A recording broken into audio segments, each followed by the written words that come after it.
The wind was a blade, honed on the stone of the mountains and driven with a fury that scoured the world clean, leaving only white and the ceaseless, screaming dark of the blizzard.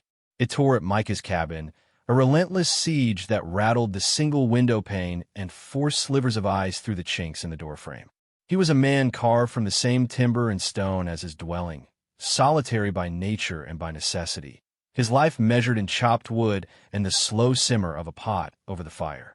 The world outside his door was an abstraction, a place he visited for salt and flour and then gladly left behind.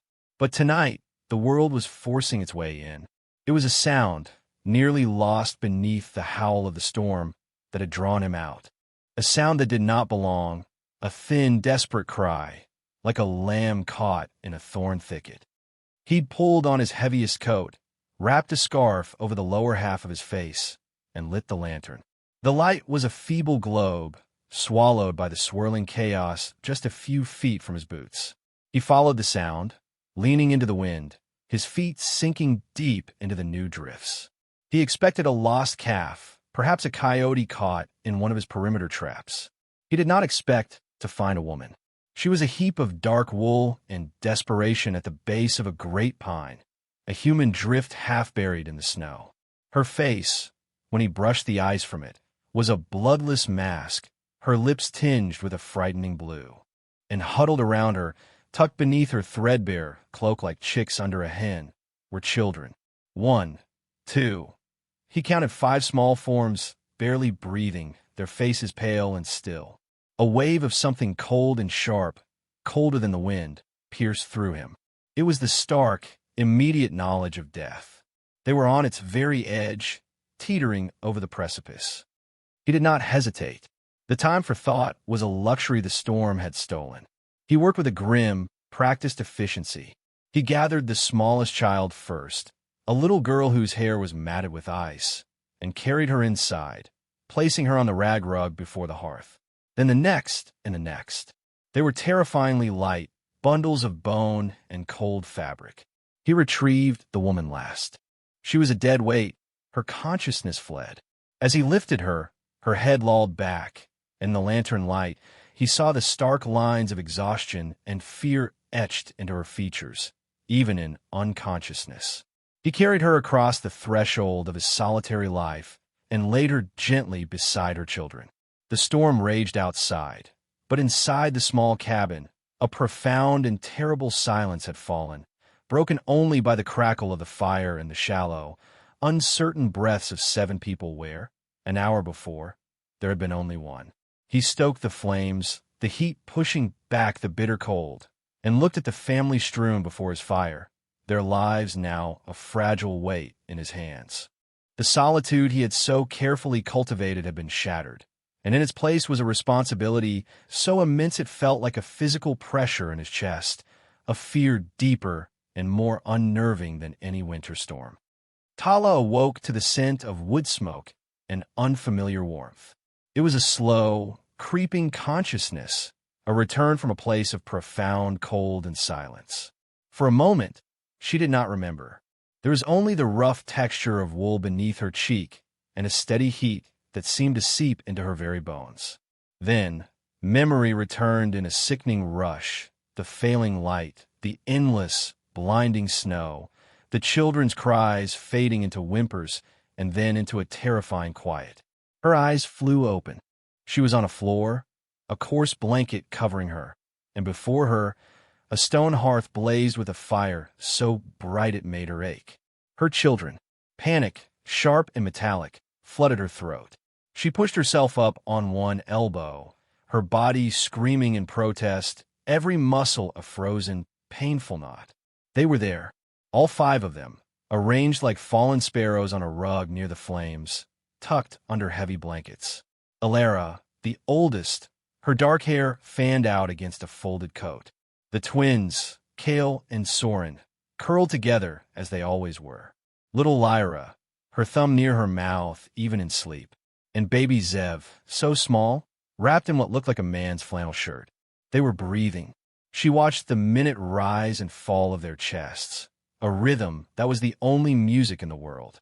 Her relief was so profound it left her weak, and she sank back, her gaze sweeping the room.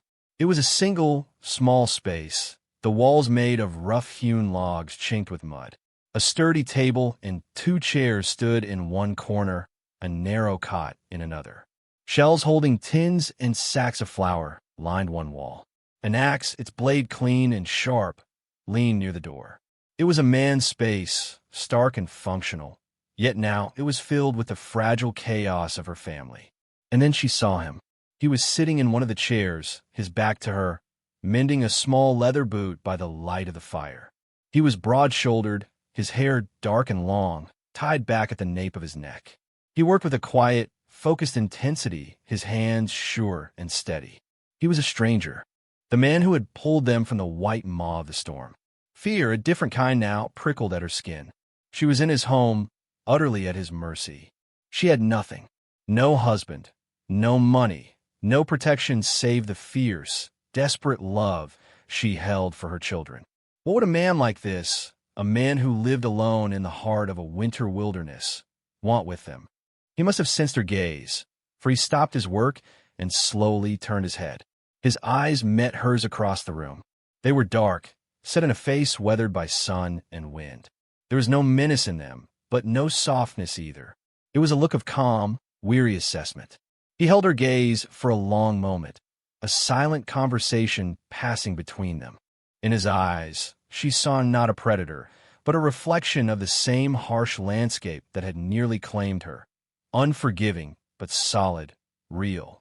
He gave a slow, almost imperceptible nod, as if acknowledging a question she hadn't dared to ask. Then he turned back to his work, leaving her in the circle of firelight. She pulled the rough blanket tighter, the warmth a comfort and a reminder of her profound debt. She listened to the sound of his needle passing through leather, the pop and hiss of the fire, and the soft, even breaths of her sleeping children. The world had been reduced to this single room, a fragile sanctuary against the howling storm, and its master was a silent man whose intentions she could only guess at. Her fear remained a low, steady hum beneath the surface, but for the first time in days, it was not the only thing she felt. There was also the slow, tentative unfurling of a fragile, impossible hope. The days that followed were measured in silence and routine. A fragile truce settled over the cabin, governed by unspoken rules and guarded observation. Tala rose each morning before the thin winter light, her body still aching but her resolve hardening with every hour her children remained safe. She would find Micah already awake, the fire stoked, a pot of water heating over the flames. He moved with a quiet economy, never a wasted step or a superfluous gesture. He would nod to her, a gesture of acknowledgement, and she would nod back. It was their morning ritual, a silent agreement to coexist in the small, shared space. He would hand her a cup of a bitter, hot brew made from roasted chicory root, and she would accept it, the warmth a welcome shock to her system. Their hands never touched, but in the small exchange, a language was being written. He provided the heat, the shelter, the food, a thin but nourishing stew of salted meat and dried vegetables he seemed to have an endless supply. Tala, in turn, began to impose a gentle order on his solitude. She found a kind of purpose in the work. She swept the rough-planked floor with a makeshift broom of twigs, the rhythmic scraping a comfort in the quiet. She washed their few clothes in a basin of heated snowmelt, hanging them on a line strung near the hearth where they steamed gently in the firelight. She took the mending from him, her smaller, nimbler fingers more suited to the task of patching the children's worn garments and his own torn shirts. He watched her sometimes, his dark eyes missing nothing as she calmed a squabbling between the twins or rocked Zev to sleep, humming a tune so low it was barely audible. He never commented, but one afternoon he left a small, smoothly sanded piece of pine on the table. When she looked at him, a question in her eyes, he merely glanced at Cale, who was trying to scratch pictures in the floorboards with a loose nail. She understood. It was a gift, an offering. She spent the evening showing Cale how to use a bit of charcoal from the fire to draw on the wood, and for the first time, the sound of a child's happy, absorbed focus filled the cabin. The children, resilient and quick to forget the terror of the storm, began to cautiously explore their new world. Lyra, shy and watchful, took to sitting on the edge of the hearth, tracing the patterns in the stones. The twins, Kale and Soren, created a universe of imagination on the rag rug, their quiet whispers filling the long afternoons. Alara, the oldest at 10, became Tala's quiet shadow, helping with the mending, her young face serious and old beyond her years. She watched Micah with a fierce, protective suspicion, her loyalty to her mother absolute. Micah seemed to understand this. He gave the children space, never crowding them, never forcing an interaction. Yet, he began to leave things for them to find. A curiously shaped stone, a bird's feather, the small, intricately carved figure of a wolf that appeared one morning on the mantelpiece. He never acknowledged the gifts, but the children would gather them like treasures. It was his way of speaking to them, a language of found objects and quiet gestures. Tala watched it all, her heart a tangle of gratitude and apprehension. This man was kind, his actions speaking a generosity his lips never uttered. But he was still a stranger, and their presence was an imposition, a disruption to his life that could not last. The snow would eventually melt. The world outside the cabin would return, and with it, all the dangers she had fled. One evening, as the wind died down and a profound stillness settled over the landscape, she found him standing by the window, looking out at the moonlit snow.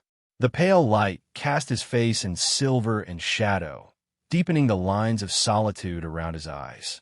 She stood a few feet behind him, her hands clasped together. "The stew is hot," she said, her voice quiet in the small space.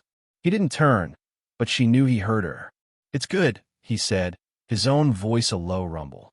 It was the longest sentence he had spoken to her in a week. A moment passed, thick with unspoken things. "Why?" she asked, the word escaping her before she could stop it. It was a question that held everything. "Why did you bring us in? Why do you feed us? Why have you not sent us away?" He finally turned from the window, his gaze meeting hers. The guardedness was still there, but beneath it she saw a flicker of something else, something weary and ancient.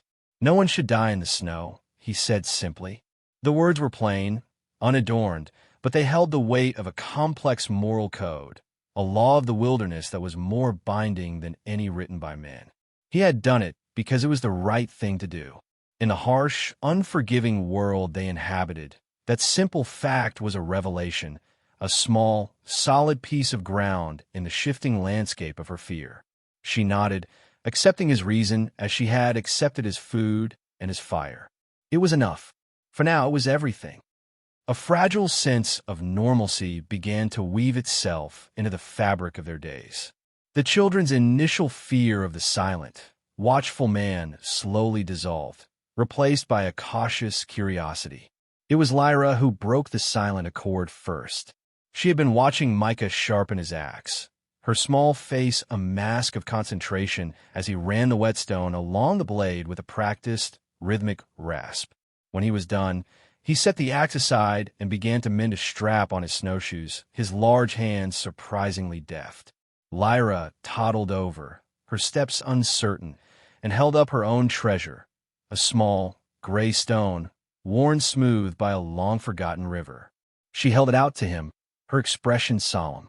"For you," she whispered, her voice barely a breath. Micah froze, his hands stilling over the leather strap. He looked down at the tiny hand, the offered stone resting in her palm like a sacred offering. He was a man accustomed to the vast silence of the mountains, the company of wind and trees. The simple, trusting gesture of a child was a language he had long forgotten. Tala watched from across the cabin, her heart caught in her throat. She started to move, to call Lyra back, not wanting her to be a nuisance. But something in Micah's stillness stopped her. He slowly, carefully put down his work. He wiped his hands on his trousers, a gesture of deliberate respect, before reaching out. His calloused, formidable fingers gently closed around the small stone, dwarfing Lyra's hand. He brought it up, examining it as if it were a jewel. "It is a good stone," he said, his voice softer than Tala had ever heard it. "Thank you," Lyra beamed, a radiant, gap-toothed smile that lit up the dim cabin. She patted his knee, a gesture of finality, and then toddled back to her spot by the fire, her duty done. The interaction was small, fleeting, but it shifted something fundamental in the atmosphere of the room. It was a crack in the wall of his solitude, letting in a sliver of light. After that, the children grew bolder. Kale and Soren would show him their charcoal drawings, and he would grunt in what they took for approval. Alara, ever the guardian, remained aloof, but Tala noticed her watching him with less suspicion and more a kind of grudging respect, especially after he spent an entire afternoon patiently reattaching a loose sole on her worn-out boot, making it stronger than it had been before. He began to carve more. In the evenings, after the children were asleep, he would sit by the fire, a block of wood in one hand and a knife in the other. He worked without hurry, the shavings falling in soft curls at his feet. First, another wolf appeared, then a bear, then a hawk with outstretched wings. He would leave them on the mantelpiece without a word, and in the morning, the children would find them, their gasps of delight the only acknowledgement needed. Tala found herself watching his hands as he worked.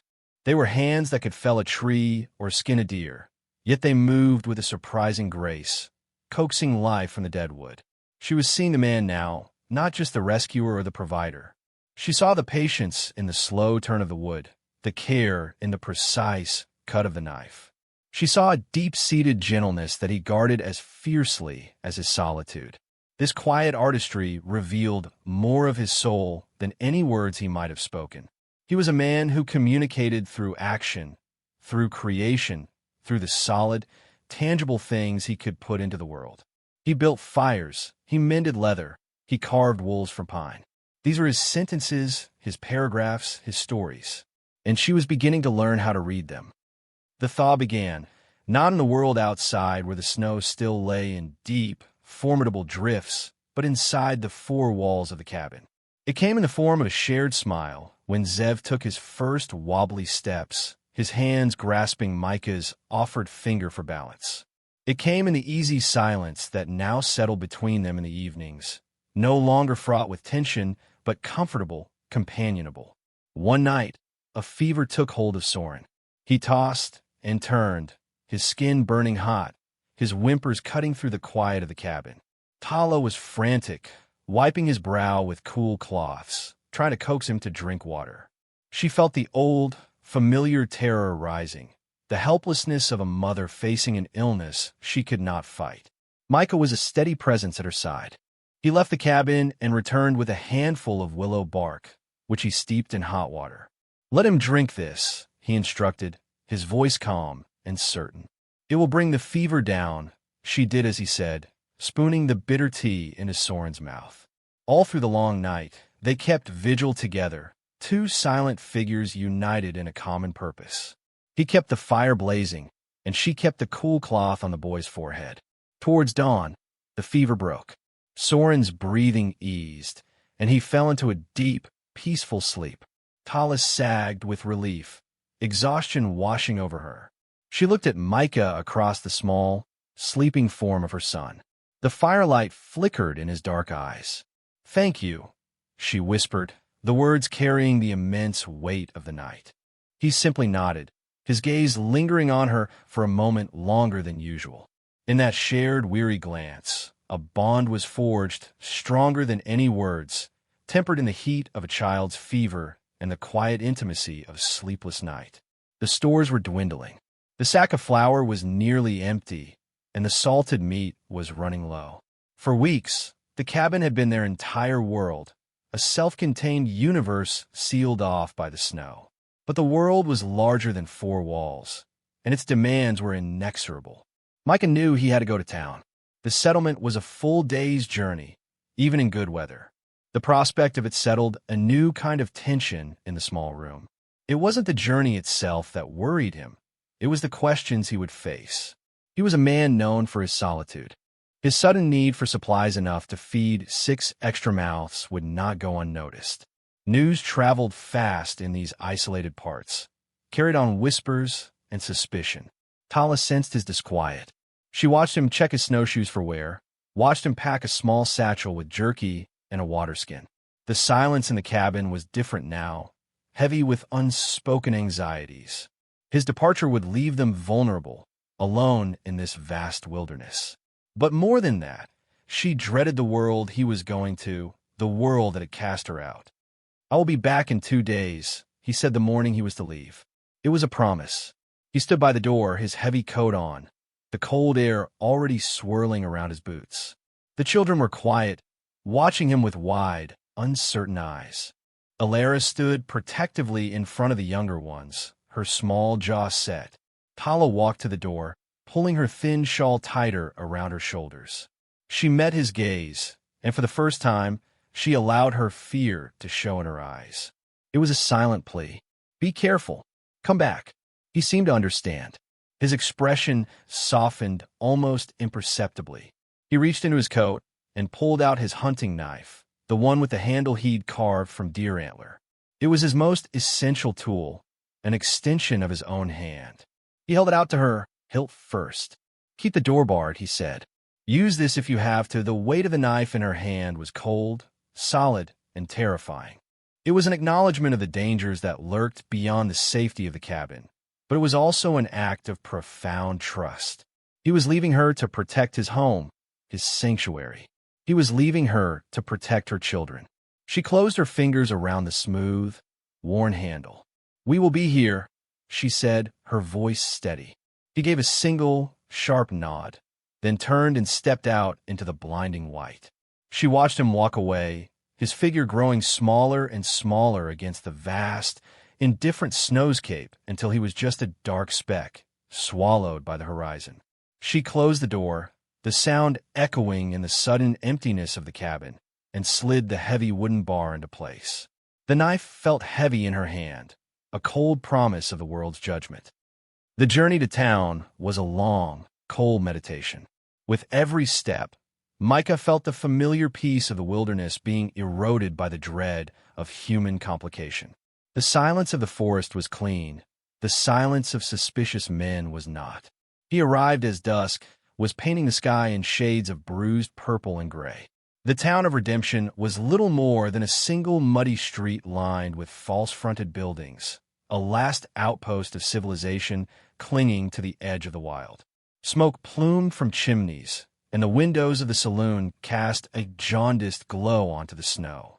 He headed straight for the general store, the bell above the door announcing his arrival with a tinny, cheerless jangle.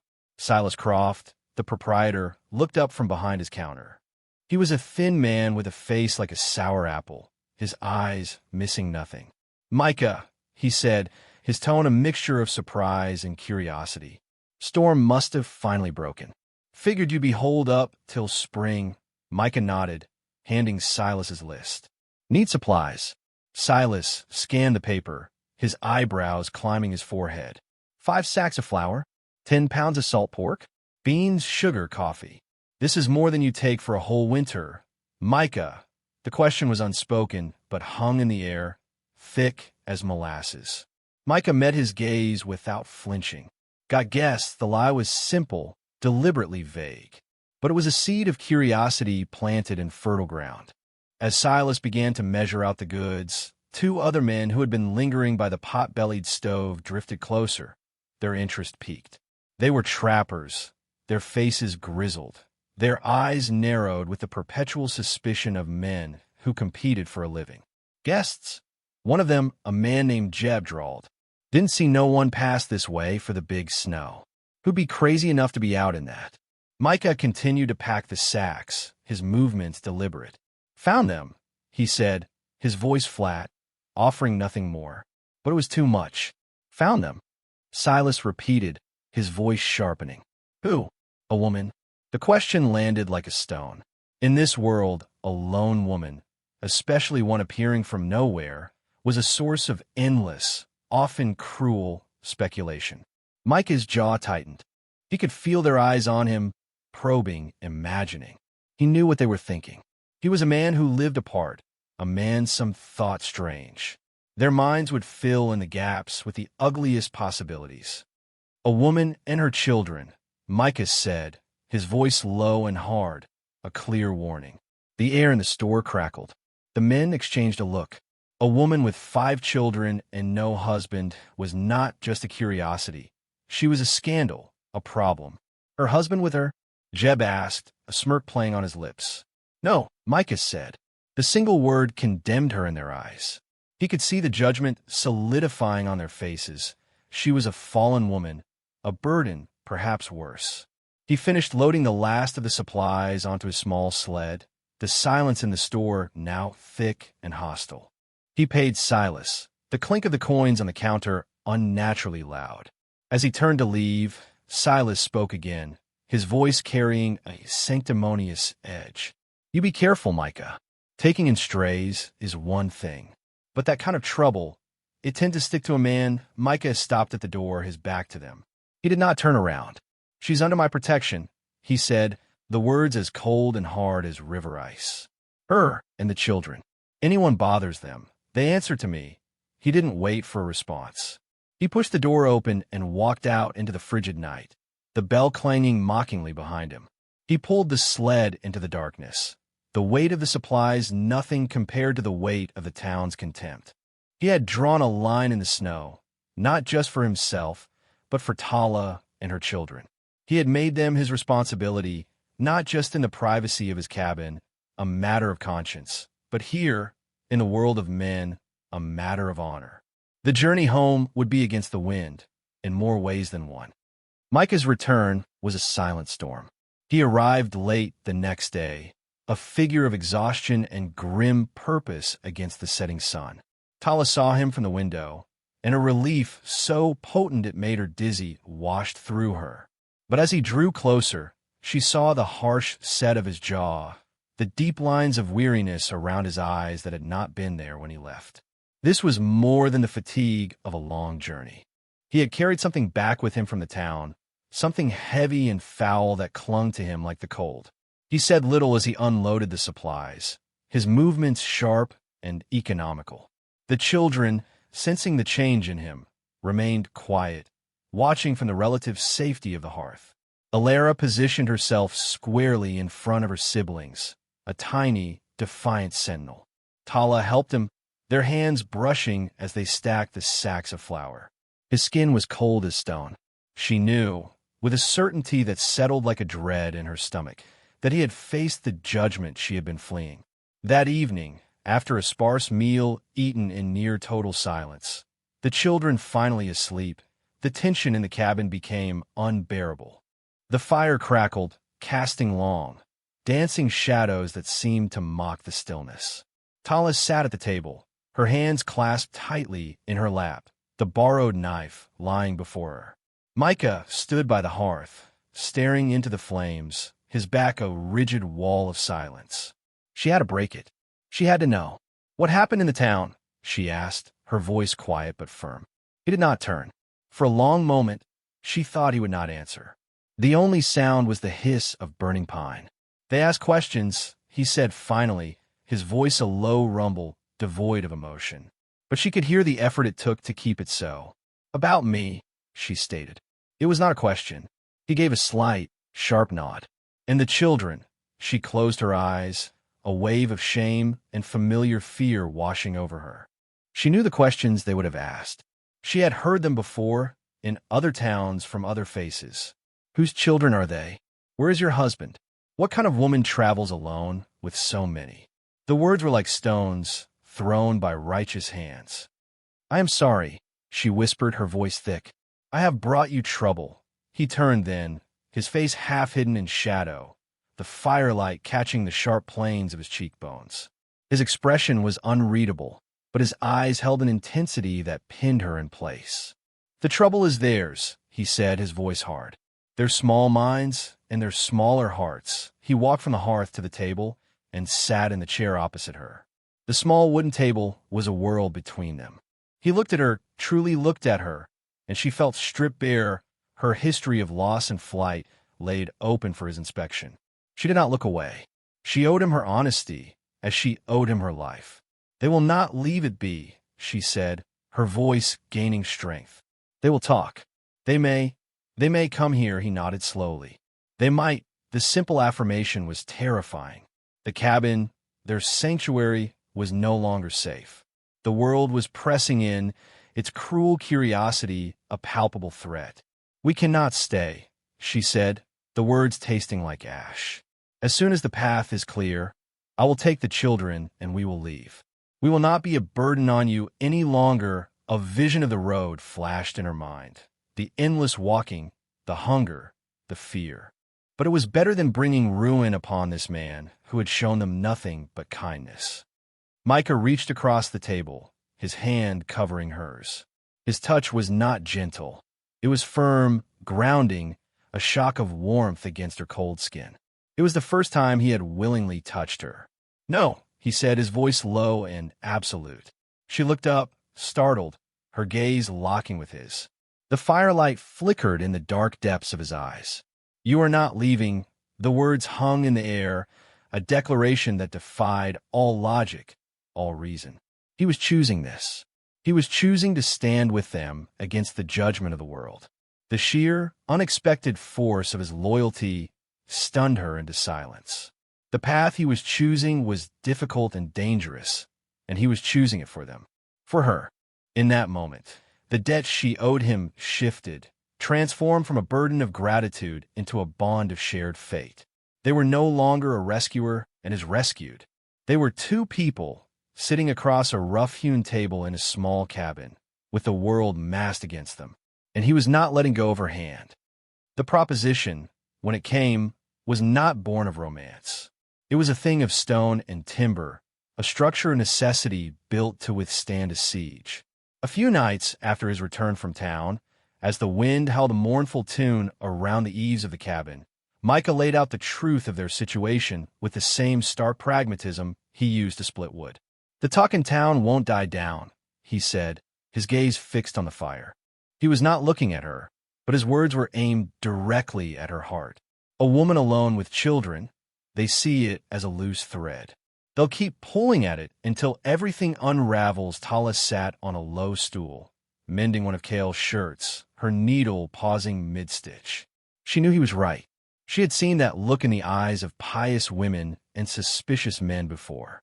They saw her not as a person, but as a problem to be solved or erased. A sheriff might be sent up from the county seat, he continued, his voice level. Or a circuit judge.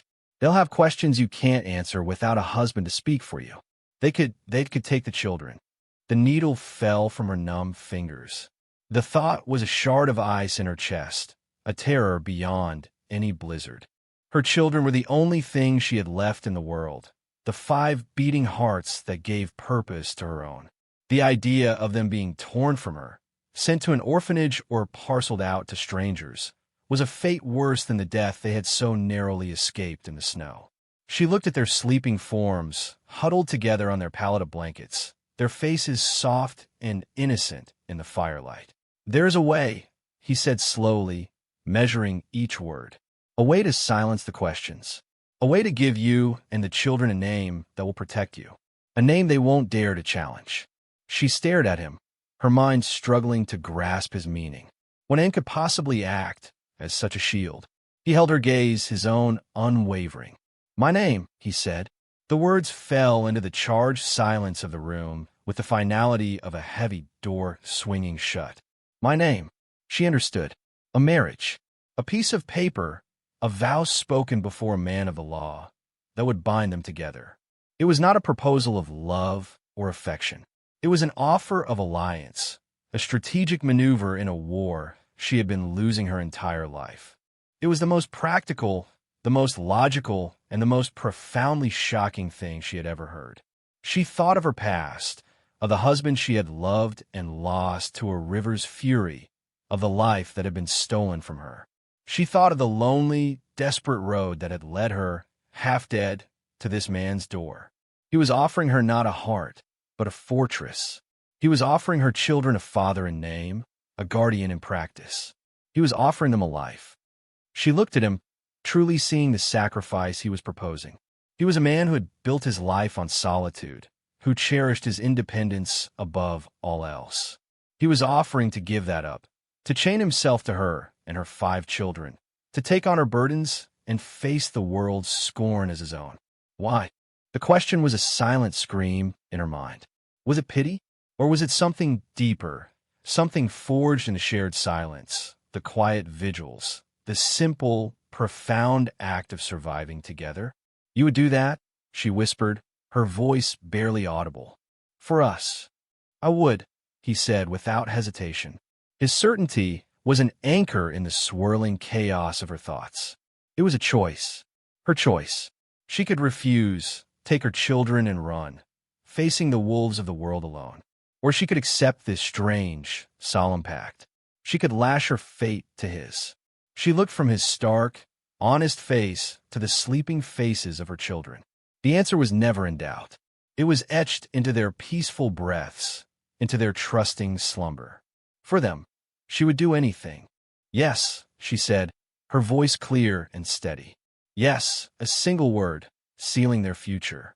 In the quiet of the cabin, before the witness of the fire, they became allies. A man of the mountain and a woman with nothing, but her children had made a pact to stand as one. The journey to make their pact official was as stark and unadorned as the proposal itself. The circuit judge, a man named Elias Thorne, was not in Redemption, but in a slightly larger, more established settlement another half-day's ride east, a place called Providence. Micah learned he was passing through and knew they had to act before the opportunity was lost, before the whispers from Redemption could poison the well. They left the children in the care of Alara. At 10 years old, she was more responsible than many adults, her gaze serious and her understanding of their precarious situation absolute. Micah looked her in the eye before they left. Keep the door barred. The axe is by the hearth. You know how to use it. Alara nodded, her small hand resting on the handle of the axe with a grim confidence that broke Tala's heart. She hugged each of her children, her touch lingering, promising a swift return. Leaving them was a physical pain, a tearing, but she knew this journey was for them. It was the only way to build a wall around their small, fragile world. The ride to Providence was mostly silent. They rode side by side on Micah's sturdy horse, Tala seated behind him, her hands resting lightly on his waist. The landscape was a vast canvas of white and gray, the skeletal arms of aspen trees reaching for a pale, indifferent sky. The intimacy of their proximity was a strange counterpoint to the formality of their mission. She could feel the solid strength of his back, the steady rhythm of his breathing. He was a tangible, living shield against the cold and the uncertain future. Judge Thorne was holding court in the town's only meeting hall, a drafty building that smelled of wet wool and stale tobacco. He was a portly man with a florid face and a weary expression, eager to finish his business and move on. When Micah stated their purpose, the judge eyed them with a practiced, cynical gaze, taking in Micah's rough-spun clothes and Tala's worn dress, her face pale but dignified. "You have witnesses?" the judge asked, his voice impatient. "We do not," Micah said calmly. "It is a private matter," the judge grunted, looking from Micah's unyielding face to Tala's. He saw a hard man from the mountains and a woman who looked like she had seen too much of the world's trouble. He likely drew his own conclusions, but Micah's presence was formidable, and there was a fee to be collected. He shrugged. "As you wish. State your names for the record." "Micah Cole, Tala." She hesitated for a fraction of a second, the name of her first husband a ghost on her tongue. Then she let it go. "Just Tala." The judge raised an eyebrow, but wrote it down. "So be it." The ceremony was brutally brief. He read the words from his book in a bored monotone, the legal phrases stripped of all sanctity and romance. "Do you, Micah Cole, take this woman to be your lawfully wedded wife?" "I do." Micah's voice was a low, steady rumble in the quiet hall. "Do you, Tala, take this man to be your lawfully wedded husband?" She looked at Micah. He was not looking at the judge, but at her. In his dark eyes, she saw no passion, but she saw resolve. She saw commitment. She saw a promise he would die before breaking. This was not a marriage of the heart, but it was a marriage of honor, and in this harsh world, honor was a currency far more valuable than love. "I do," she said, her voice clear and strong. The judge signed the paper with a flourish, sanded it, and handed it to Micah in exchange for a few coins. "By the authority vested in me by the territory, I pronounce you man and wife." Next. And that was it. They were bound. They walked out of the hall and into the cold afternoon air, husband and wife. The paper, tucked securely in Micah's coat, felt heavier than a stone.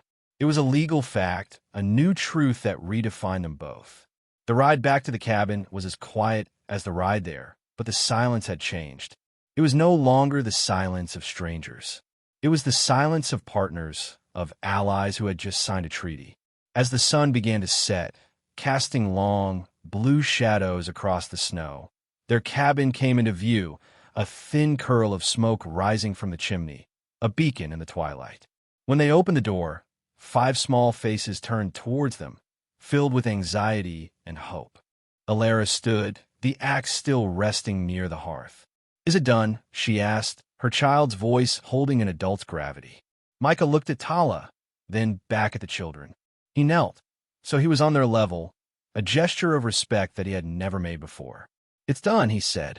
"This is our home now. All of us. No one will take you from it." He looked at Tala, a silent question in his eyes. She walked forward and placed a hand on his shoulder, standing with him, a united front before their children. For the first time since she had woken in this cabin, the ever-present knot of fear in her stomach began to loosen its grip. They were not just a collection of survivors anymore. They were a family, forged not in love, but in the crucible of necessity, bound by a piece of paper and a solemn promise made in the cold light of day. Spring arrived not as a gentle awakening, but as a slow, muddy retreat of winter. The world dripped and thawed, the formidable drifts of snow shrinking to reveal the dark, damp earth beneath. The sound of melting ice, a constant trickle and flow, replaced the howl of the wind. It was the sound of life returning, tentative and fragile. With the changing season, the rhythm of the cabin changed as well. The insular, fire-lit world of winter expanded outward. Micah was no longer just a man who chopped wood and hunted. He was a man who planned, who built, who cultivated. And Tala was no longer just a mender of clothes and a keeper of the hearth. She was his partner in this newfound purpose.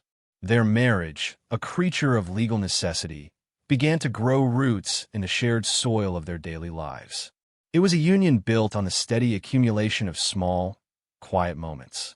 It was in the way he started building a small extension onto the cabin, a room for the children, and how she would bring him a cup of hot coffee without him needing to ask. It was in the way she learned to read the sky for weather, and how he began to call the children by their names, his voice no longer hesitant. He taught her about the land.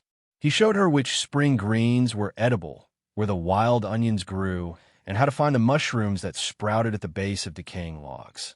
She, in turn, taught him about a different kind of life. He would watch, a quiet fascination in his eyes, as she gathered the children around her in the evenings and told them stories from a life before the snow, tales of bustling markets and faraway places he had never seen. The children's laughter became the new soundtrack to his home, a sound he had never known he was missing. He cleared a patch of land near the cabin, his axe ringing out in the clear spring air. He turned the soil with a shovel, his powerful shoulders straining with the effort. Tala and the older children followed behind him, breaking up the clods of earth, their hands sinking into the rich, dark soil. They planted seeds he had bought in Providence, beans, squash, corn. It was an act of faith, a shared investment in a future they were building together, seed by seed. They worked side by side, a comfortable silence between them, their movements falling into an easy, practiced rhythm. He was the strength, she was the nurture, and together they were turning this patch of wilderness into a home. One afternoon, as they were planting, Cale ran to Micah, holding up a wriggling earthworm. "Look, Micah!" he shouted, his face alight with discovery. "Look what I found." Years of solitude had taught Micah to be still, to observe. But years of habit had also taught him to keep his distance. He hesitated for a moment, then knelt in the dirt, mirroring the gesture he had made the day he had told them they were a family. He looked at the worm in the boy's hand with feigned seriousness. "That's a good one," he said. "He will help our corn grow." Kale beamed and carefully placed the worm back in the furrow. Tala watched the exchange, a warmth spreading through her chest that had nothing to do with the spring sun. She saw not Micah Cole, the solitary man who had saved them, but a father, not by blood but by choice.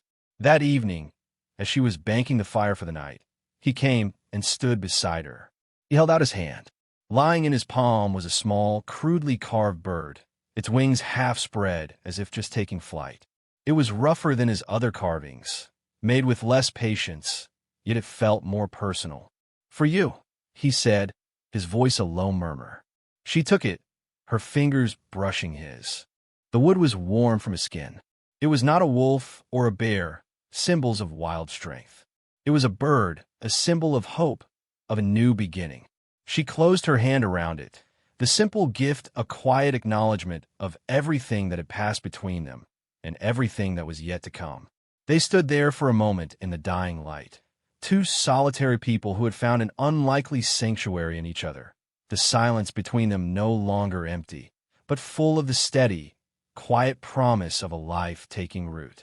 The shadows of their past still lingered, but here, in the heart of the wilderness, under the protection of his name and the strength of their shared resilience, they were finally, truly home.